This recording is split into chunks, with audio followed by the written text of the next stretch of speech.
اب ذرا ایک بدچلن عورت کے مکر و فریب کا واقعہ بھی سن لیجیے۔ بنی اسرائیل کے یہاں ایک پہاڑ تھا جسے وہ بڑی عظمت والا سمجھتے تھے اور اس کی بڑی عظمت و توقیر کرتے تھے، اور اگر کسی بات کا فیصلہ کرتے وقت قسم کھانے کی نوبت آتی تو اس پہاڑ پر چڑھ کر قسم کھاتے اور اسے وہ سچا سمجھ لیتے۔ اس شہر میں ایک خوبصورت عورت تھی جس کا ایک نوجوان سے ناجائز تعلق ہو گیا۔ عورت نے اس کو اپنے مکان میں بلانا شروع کر دیا۔ شوہر کو شبہ پیدا ہو گیا۔ بیوی سے کہا کہ مجھے شبہ ہے کہ میری غیر حاضری میں کوئی تمہارے پاس آتا ہے۔ عورت نے انکار کیا۔ شوہر نے کہا اگر تو سچی ہے تو پہاڑ پر چڑھ کر قسم کھا لے کہ تیرا کسی سے ناجائز تعلق نہیں ہے۔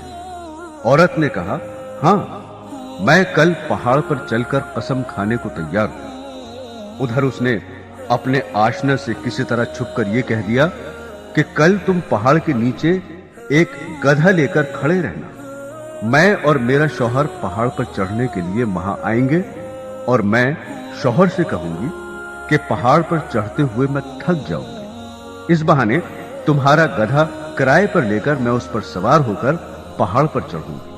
تم گدھے والے کے بھیس میں وہاں موجود رہنا اور گدھے پر مجھے سوار کر کے میرے ساتھ ساتھ چلنا۔ چنانچہ جب دوسرے روز میاں بیوی پہاڑ پر چڑھنے کے لیے گھر سے نکلے اور چلتے چلتے پہاڑ کے پاس پہنچے تو وہاں اس کا آشنا گدھے والے کے بھیس میں گدھا لیے کھڑا ہوا تھا۔ عورت نے شوہر سے کہا چلتے چلتے میں تھک گئی ہوں، مجھے یہ گدھا کرائے پر سواری کے لیے دو۔ شوہر نے گدھے والے سے کرایہ مقرر کیا اور بیوی کو گدھے پر سوار کر کے تینوں پہاڑ پر چڑھنے لگے۔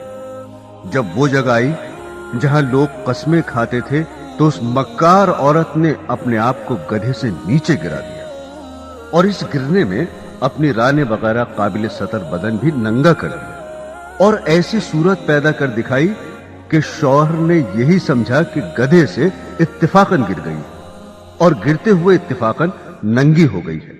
وہ جھٹ اٹھی اور اپنا لباس درست کر کے پہاڑ کی قسم کھانے والی جگہ پر کھڑی ہو کر کہنے لگی میں قسم کھاتی ہوں میرے ننگے بدن کو آج تک تمہارے سوا اور اس گدھے والے کے سوا اور کسی نے نہیں دیکھا۔